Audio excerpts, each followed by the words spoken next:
அனைத்து உயிர், உயிர்மை, உயிரினம் எல்லாமே சமம். எல்லாருக்கும் நீதி, நேர்மை, நியாயம் சமமா கிடைக்கணும், சமமா போய் சேரணும்.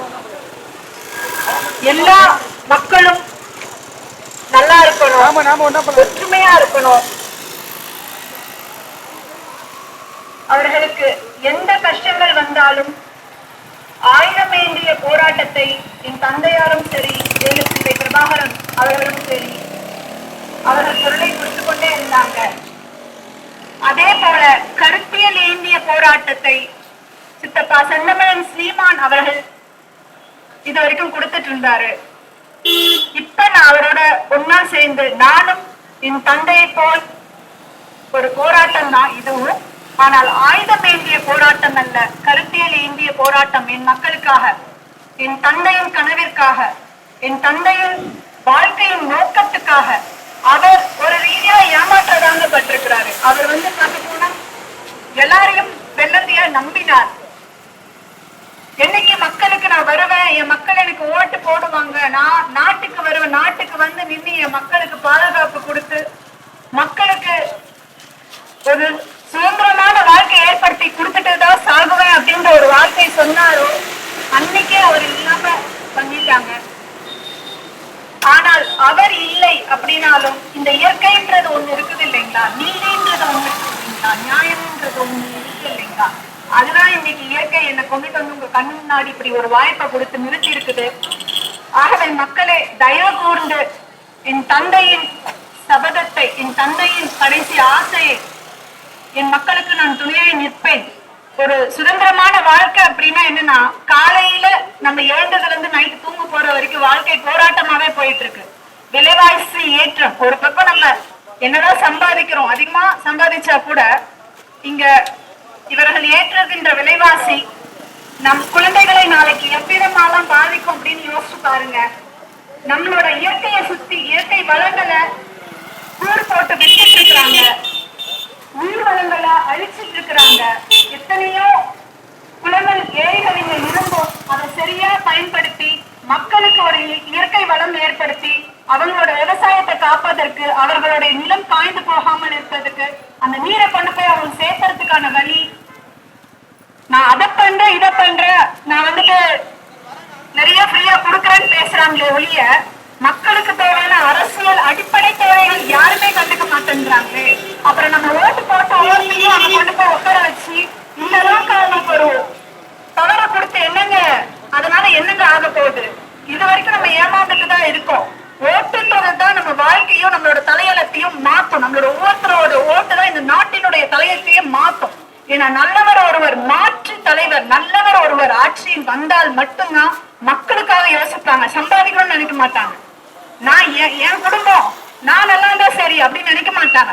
மக்கள் நல்லா இருக்கணும், குழந்தைங்க அவதிப்படக்கூடாது, பின்னாடி இந்த நாடு இந்த உலகம் எனக்கு சொந்தம் இல்ல, எல்லாருமே பிறக்கிறோம் சாகுறோம், நடுவுல நம்ம ஏன் இயற்கையை அழிக்கணும்? உயிர்மையை காப்பாத்திட்டு இது வளர்க்கறதுதான் எல்லாரோட ஒரு லட்சியமா இருக்கணும். இங்க பிறக்கிற எல்லாருக்கும் அதுதான் லட்சியமா இருக்கணும். இதை எடுத்துரைத்து அரசியலை தனநாயகமா செயல்படுத்தாம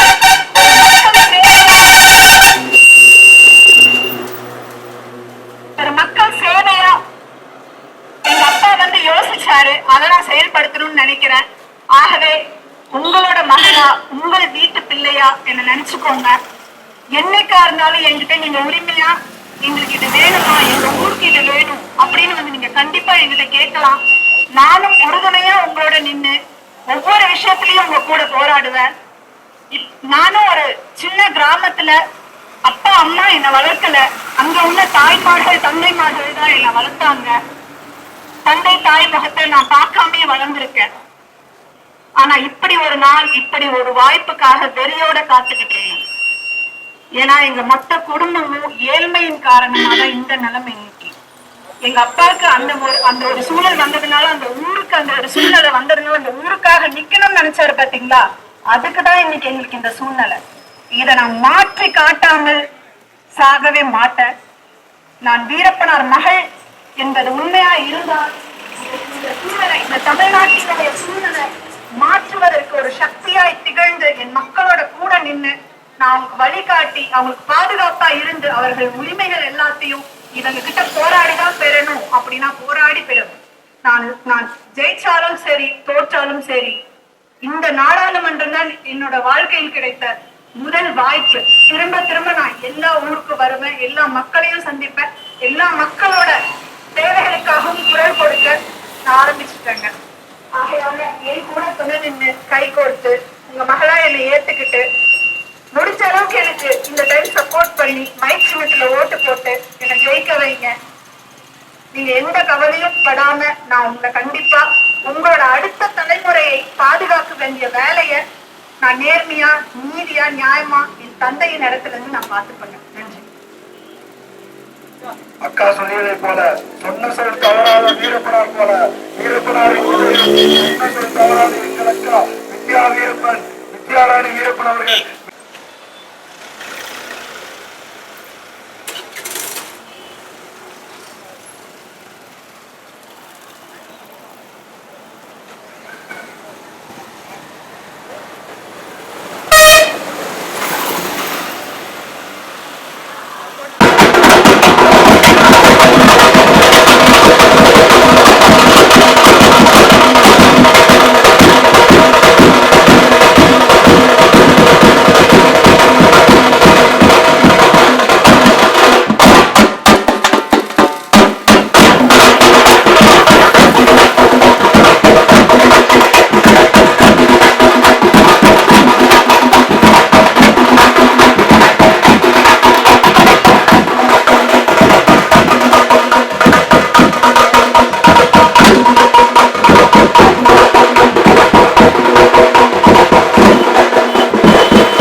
நானும் ஒரு சிறிய கிராமத்தில் தந்தை தாயால் வளர்க்கப்பட்ட குழந்தை அல்ல, அங்க உள்ள சமூகம் வளர்த்த குழந்தை.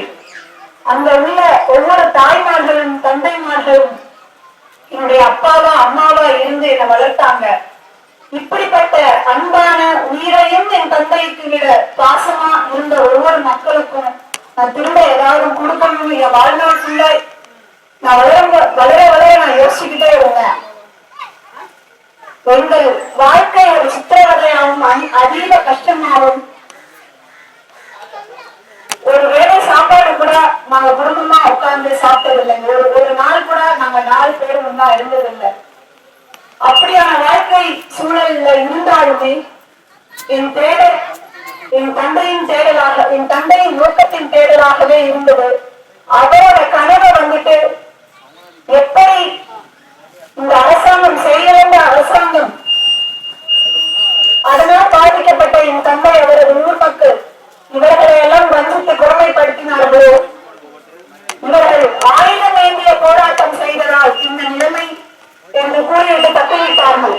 ஆனால் நான் இன்று என் தந்தையின் மகளாக, வீரப்பனாரின் மகளாக கருப்பியல் ஏந்திய போராட்டத்தை என் மக்களுக்காக கையெடுத்திருக்கேன். இங்க உள்ள ஊழல் அரசியல்வாதிகள் திராவிடம், திமுக, அதிமுக எல்லாம் மாத்தி மாத்தி இது வரைக்கும் அவங்க ஆண்டாச்சு.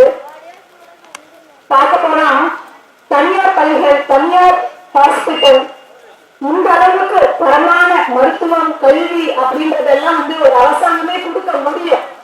ஆனா இலவசம் கொடுக்கிறோம் தேவையில்லாத அறிவிச்சு மக்களை இன்னும் ஏமாற்றி கொண்டு 1000க்கும் 500க்கும் நம்ம ஓட்டை வாங்கிட்டு நம்மளை இன்னும் ஏமாளியாக வச்சுட்டு இருக்கிறாங்க.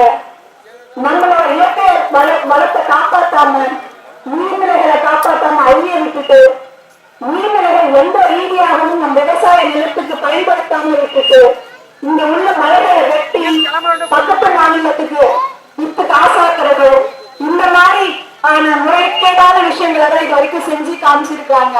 ஆனா நேர்மையான அரசியல் என்பது மக்களுக்கான சேவை, மக்களுக்கான மகத்துவமான சேவை.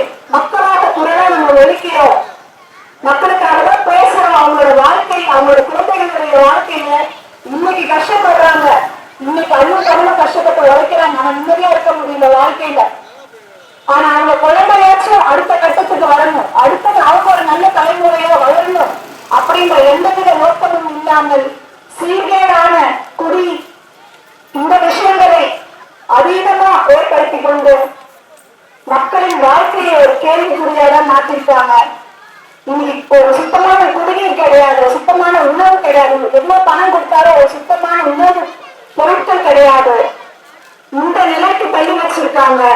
இந்த சூழல் வந்து தமிழகத்தை மீட்டெடுக்கணும் கண்டிப்பா. அதற்கு தமிழ் தேசியம்தான் ஒரே ஒரு வழி. எனது பெரியப்பா வேலுப்பிள்ளை பிரபாகரன் அவர்களின் கனவை என் தந்தையை பயணிக்க வேண்டும். கடைசியா இறக்கிற முன்னாடி வேலுப்பிள்ளை பிரபாகரன் அவர்கள் கூட போய் அந்த இளைய மக்களுக்காக போராடணும் அப்படின்னு நினைச்சாரு. அதற்காக மக்களுக்கு அரசியல் ரீதியா குரல் கொடுத்தாரு.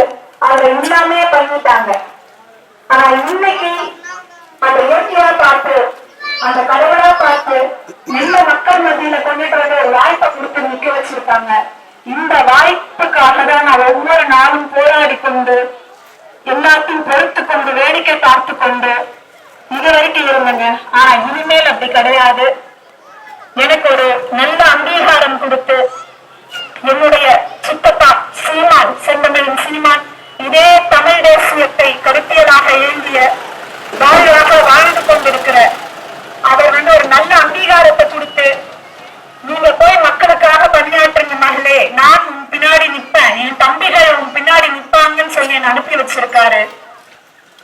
இனி நானும் ஜெயிச்சாலும் சரிங்க, தோற்றாலும் சரிங்க, மற்ற அரசியல்வாதி மாதிரி ஒரு டைம் வந்து ஓட்டு கேட்டுட்டு போயிட்டு திரும்ப மகத்தையே காட்டாம போய் எங்க போய் சம்பாதிக்கலாம், எங்க கட்ட பஞ்சாயத்து பண்ணலாம், எங்க எதை விற்கலாம், எங்க மக்கள் சொத்தை எல்லாத்தையும் பாழ்படுத்தலாம் அப்படின்ற ஒரு இது இல்லாம உங்களோட தேவைக்காகவும் உங்களுடைய வாழ்க்கையின் முன்னேற்றத்துக்காகவும் இனிமேல் நான் உங்களுடன் நின்று உங்களுடைய குரலா நான் ஒழிப்பேன், உங்களுக்காக போராடுவேன், உங்களுக்காக கேள்வி கேட்பேன், திரும்ப திரும்ப உங்களை வந்து சந்திப்பேன்.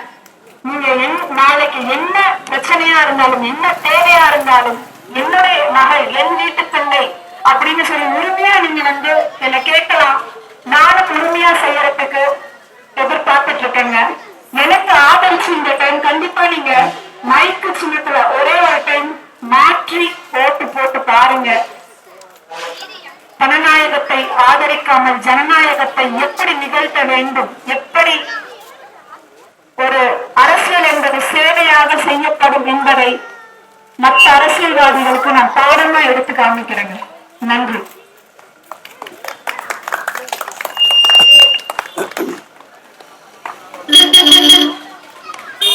வண்டி